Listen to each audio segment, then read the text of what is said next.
Asian champion trophy Pakistan की team उधर लेकर चैनल वाना। अगर आप मेरे चैनल पर नए हैं तो मेरे चैनल को सब्सक्राइब कर लें ताकि ऐसी हॉकी की तमाम क्रिकेट के रिलेटेड तमाम नई से नई वीडियो आपको बर वक्त मिलती रहें। अगर आप मेरे चैनल पर नए हैं तो मेरे चैनल को सब्सक्राइब कर लें। चलते हैं इस रिपोर्ट में हम बताएंगे कि पाकिस्तान और इंडिया के दरमियान हॉकी टीम का मुकाबला किस तरीके को खेला जाएगा। सारी वीडियो आखिर तक जरूर देखें। चलते हैं वीडियो की तरफ। पाकिस्तान हॉकी फेडरेशन की सदर के तारिक बिगड़ के मुताबिक पाकिस्तान की हॉकी टीम को चाइना में होने वाली एशियन चैंपियन ट्रॉफी में शिरकत के लिए फंड की कमी का सामना था, जिसकी वजह से उन्होंने कैप्टन टिकट की खरीदारी।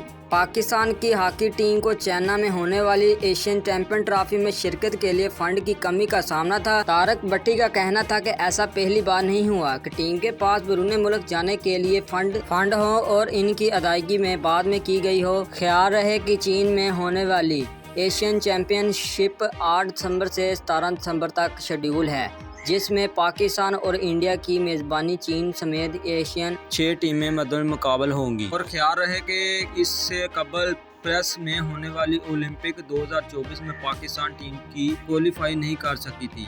अगर आपको मेरी वीडियो पसंद आई तो चैनल को लाइक एंड सब्सक्राइब जरूर कीजिएगा। मिलते हैं नई अपडेट।